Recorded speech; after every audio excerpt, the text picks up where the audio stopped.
प्रणतक्लेशनाशाय गोविंदाय नमो नमः। विश्व हिंदू परिषद द्वारा आयोजित प्रांतीय मार्गदर्शक मंडल बैठक में उपस्थित सभी पूज्य संतों के श्री चरणों में साष्टांग दंडवत प्रणाम करता हूँ और सभी समर्पित कार्यकर्ताओं को हृदय से अभिवादन करता हूँ। अभी राष्ट्रीय स्वयंसेवक संघ के शताब्दी वर्ष के उपलक्ष्य में पूरे भारतवर्ष में हिंदू सम्मेलनों का आयोजन हुआ। उसमें दास को भी कई जगह उपस्थित होने का अवसर मिला। वहां जाके देखा और जो मन में चिंतन आया वही आप सभी के चरणों में निवेदन करता हूँ। महाराज जी, सबसे बड़ी विडंबना यही है कि हम संत लोगों ने केवल अपने आश्रम ही पकड़ लिए। ईमानदारी से निवेदन करता हूँ, मैं जानूं मेरा आश्रम सुरक्षित रहना चाहिए, मेरे शिष्य सुरक्षित रहना चाहिए, मेरा आश्रम अच्छे से चलना चाहिए। अपन घर में बैठे हुए चर्चा कर रहे हैं परिवार में। पहले हमारे जो मठ और मंदिर थे वो संस्कारों के केंद्र थे।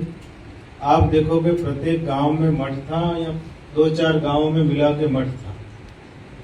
आज हम सब हृदय पे हाथ रख के विचार करें कि उनकी स्थिति क्या होगी। पहले हमारे गुरुकुल थे। मुझे तो गुरुकुल में रहने का अवसर नहीं मिला, पर मैं परम श्रद्धेय पथमेड़ा महाराज जी के श्री चरणों में 20 वर्ष रहा हूँ। उसकी सुंदर सी बात एक आपको निवेदन करता हूँ कि गुरुकुल क्यों जरूरी थे। गुरुकुल खत्म होने के कारण ही जो महाराज जी रघुनाथ भारती जी महाराज ने निवेदन किया कि धर्म लोगों के ध्यान में नहीं है। अब बड़ी विडंबना से कहना पड़ता है, हमारे सबके लेखनी में खूब अच्छा धर्म है, लिख देंगे बढ़िया लेख। हमको भाषण देने के तो हम घंटों घंटों भाषण दे देंगे, पर हम सभी के जीवन में धर्म नहीं है। उसी कारण धर्म का ह्रास हो रहा है। जिस दिन हम धर्म को जीने लगेंगे, धर्म में जीवन जीने लगेंगे, हमारे धर्म जीवन में आ जाएगा, उसी दिन सब अच्छा हो जाएगा। हम सुबह आज यहाँ गुरुकुल देखते हैं तो मुझे भी मन में आता है कि मैं भी गुरुकुल बनाऊंगा। ऐसे प्रत्येक आश्रमों में गुरुकुल बनने लग जाए तो मुझे लगे कि बहुत बड़ा कार्य हो जाएगा। जो हम कल्पना करते हैं, देखो जब तक समाज में रचनात्मक और सृजनात्मक कार्य नहीं होंगे तब तक परिवर्तन नहीं आएगा। परिवर्तन लोग सृजनात्मक कार्य सृजनात्मक कार्यों से आता है, भाषणों से आ जाता होता तो आज बहुत सारे लोग भाषण देते आ जाता। हम वहाँ आश्रम में रहे, 9 भी पढ़ के आ गया था, सुबह 4 बजे उठता था। आज भी मेरी 4 बजे उठने की आदत है। सुबह उठ के पहले नहाने धोने की व्यवस्था कहाँ होती थी, जंगल में जाना है, ठंडे पानी से नहाना है, कभी गर्म पानी से नहीं नहाए। आज भी गर्म पानी से नहीं नहाता हूँ, ठंडे पानी से ही नहाता हूँ। सुबह गौ माता की सेवा करने जाना है। मैं गर्व से कह सकता हूँ कि मेरे गुरुदेव ने मुझे ऐसा गढ़ा है कि किसी भी परिस्थिति में रह सकता हूँ। मेरे साथ कोई व्यक्ति न हो, मैं स्वयं प्रसाद बना सकता हूँ, गैया धो सकता हूँ, गैया का चारा डाल सकता हूँ, गोबर डाल सकता हूँ, खेती कर सकता हूँ, गाड़ी चला सकता हूँ, यज्ञ कर सकता हूँ, अकाउंट कर सकता हूँ, सब कुछ कार्य कर सकता हूँ। तो पहले गुरुकुल इसलिए होते थे कि बालक सर्वांगीण विकास करके घर आता था।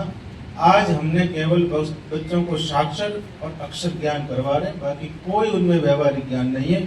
उसका परिणाम यह है कि आज आप एयरपोर्ट पे जाओ, अपन जाते हैं, सभी यात्रा करते हैं, बच्चे बच्चियां किस वेश में घूमते हैं। और हमारे सभी सनातन धर्म को मानने वाले लोग, हम अपनी बच्चियों की वेशभूषा बिगाड़ दी हमने, और हम कोई उनको टोकते नहीं तो ऐसा कपड़ा क्यों पहनती है।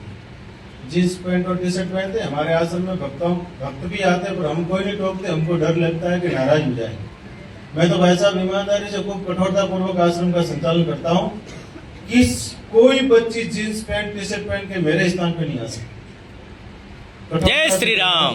अगर जींस पैंट और टी शर्ट तुम्हारा पहना हुआ है, तेरे घर में जाके तेरी माँ को पहनाना, तेरी दादी को पहनाना, तेरे दादाजी को पहनाना, सब पहना। हमने अपने चिन्ह ही छोड़ दिए। हम तो हिंदू कहलाने कैसे हिंदू की परिभाषा करें या कैसे हिंदू पहचाने। हमारे माथे से तिलक गायब हो गया, हमारी छोटी गायब हो गई, जनेऊ गायब हो गई, ये रक्षा सूत्र गायब हो गया, ये ज्ञान कराएगा कौन। इसलिए हम संतों को जागने की जरूरत है। हम संत, मैं तो प्रभु एक समाज के कार्य में लगा हूँ, पिछले 6 वर्ष से लगा हूँ, और आपको आश्चर्य के साथ में, मेरी खुशी के साथ में कह रहा हूँ कि मैंने 5-6 वर्ष में इतना परिवर्तन लाया है। मैं नशे का घोर विरोध करता हूँ, संस्कारों की बात करता हूँ, शिक्षा की बात करता हूँ। जिस भी क्षेत्र में गया हूँ, आज पूरा जोधपुर संभाग है, मेरी ऐसी अवधारणा है कि व्यक्ति से परिवार होता है, व्यक्तियों का समूह परिवार, परिवारों का समूह समाज, और समाजों का समूह राष्ट्र कहलाता है। जब एक व्यक्ति में परिवर्तन आएगा तो समाजों, परिवार में परिवर्तन आएगा, परिवारों में परिवर्तन आएगा तो समाज में परिवर्तन आएगा, और समाजों में परिवर्तन आएगा तो राष्ट्र का परिवर्तन होगा। इसी अवधारणा से चला हूं। और पहले जहां मैं आज से 6 वर्ष पहले जाके बैठा था, वहां 100 लोग बीड़ी पी रहे थे। आज का दिन है, पता लगेगा श्रीपति धाम वाले आ रहे, वहां से बीड़ी के टुकड़े गायब हो जाए। पीने की बात तो बहुत दूर है। जय जय श्री राम। इसलिए व्यसन मुक्त समाज बने, संस्कारवान समाज बने, सुशिक्षित समाज बने, और समृद्धिशाली हिंदू समाज बने, और संगठित समाज बने, तो निश्चित रूप से जो हमारे पूर्वजों ने जो संकल्प किए होंगे, और जो आज हम उस पथ पे चल रहे हैं। महाराज जी कई बार क्या सोच लेते हैं सब लोग, भाई साहब, विश्व हिंदू परिषद माने तो अलग संगठन है। अरे हम सब मिलकर विश्व हिंदू परिषद बनता है। कोई कहे कि आरएसएस को अलग संगठन है, कहां से? हम सब हिंदुओं का समूह मिलकर आरएसएस बना, और कौन सा आरएसएस है? तो हम सब का कर्तव्य बनता है कि हम समाज के लिए कुछ करें, और भगवान ने हमको शक्ति सामर्थ्य दी है, और निश्चित रूप से इसमें सबको लगानी चाहिए। हम सब लगेंगे तो परिवर्तन निश्चित आएगा। एक व्यक्ति संकल्प पूर्वक लगता है तो क्या नहीं कर सकता। अब दीदी माँ का उदाहरण देख लो, दीदी बैठी है, पूजा दीदी माँ ने संकल्प से लगी तो आज कितनी बेटियों को संरक्षण दे दिया, कितने बेटों को संरक्षण दिया, जिन्होंने त्याग दिया था उनको अपना लिया। और लव जिहाद की बात आती, बहुत कठोरतापूर्वक निवेदन करता हूँ, लव जिहाद पे आज तक किसी विधर्मी में हिम्मत नहीं हुई कि हमारी बेटी के हाथ लगा सके। पर परिवारों की स्थिति ऐसी है कि उन्होंने संस्कार नहीं दिए जो भारतीय संस्कार देने चाहिए थे, इसलिए बेटियां गलत रास्ते जाती है। उसमें किसी अपना हिंदू धर्म का, हमारा संगठन का, किसी का कोई दोष नहीं है। दोष है तो माँ बाप का है। क्यों इतनी उनको सुविधा देते? मैं तो महाराज जी मंचों से विरोध करता हूँ कि अपनी कुंवारी बेटियों को मोबाइल मत दो। कठोरता पूर्वक कहता हूँ, सारी बातें एकदम बिल्कुल बिना लाग लपेट के।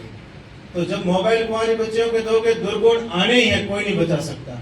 और आज हमारी सह शिक्षा, जब बेटे बेटियां साथ में पढ़ेंगे तो कोई नहीं बचा सकता, दुर्गुण आने ही। सह नौकरी, आज बेटियां सह नौकरी करती है, अच्छे अच्छे परिवारों की मैं आपको उदाहरण दूं तो आप हिल जाओगे। संस्कारवान परिवार की बेटी चली गई, कल्पना नहीं कर सकते हम। इसलिए ये सब विडंबना है, इसको हम कैसे सुधार सकते हैं, उसके लिए सबको प्रयास करना चाहिए। और हम सभी मिलकर कार्य में लगेंगे तो निश्चित रूप से परिवर्तन आएगा। हमारा सबका काम है। और भारत भूमि तो वो भूमि है, अटल जी की बात कह के अपनी बात को विराम करता हूँ। ये भारत भूमि कोई जमीन का टुकड़ा नहीं है, ये जीता जागता राष्ट्र पुरुष है। ये वंदन की भूमि है, ये अभिनंदन की भूमि है, ये अर्पण की भूमि है, ये तर्पण की भूमि है, ये आराधना की भूमि है, साधना की भूमि है। इसकी प्रत्येक नदी गंगा है और इसके कंकर कंकर में शंकर है। जिएंगे तो राष्ट्र के लिए और मरेंगे तो राष्ट्र के लिए। मरने के पश्चात हमारी अस्थियां को गंगा जी में प्रवाहित की जाएगी। उन अस्थियों को कोई कान लगा के सुनेगा, एक ही आवाज आएगी, भारत माता की जय। जय जय। ऐसे संतान है और ऐसे राष्ट्र में रहता है, इसलिए सभी का कर्तव्य बनता है कि कुछ हम करें, इसी में जीवन धन्य है। इन्हीं शब्दों के साथ में मेरी वाणी को भगवान के चरणों में अर्पित करता हूँ। मैं तो आदिवासी क्षेत्र से ही आता हूँ, मेरे वहाँ दीदी आई होगी, हमारे वहाँ खूब धर्म परिवर्तन हो रहा है। और मैंने भी मन में कुछ कार्य करने का सोचा है, गुरुकुल का विचार किया है कि आवासीय गुरुकुल बनाऊं, जहाँ पर आदिवासी बच्चे आदि को पढ़ा सकूं और उनको अच्छी शिक्षा दे सकूं। और मन में आता है कि रथ यात्रा निकालूं, आदिवासी क्षेत्रों में जाऊं और उनको जगाऊं कि उनका जो पेटांतर हो रहा है, धर्म से उनको कोई महाराज जी का लेना देना नहीं है। उनको जो सहयोग करता है उसके साथ में खड़े हो जाते हैं। हम उनको ऐसी सुविधा दें जिससे उसके साथ में खड़े न हो। ऐसा हम सब मिलकर करेंगे और हम तो सदा ही इस संगठन के लिए तत्पर है। जिस समय जैसा संगठन आज्ञा करेगा उसके लिए सदा ही तैयार रहेंगे। इन्हीं भावों के साथ में आप सबको खूब खूब हृदय से साधुवाद। सत्य सनातन धर्म की जय।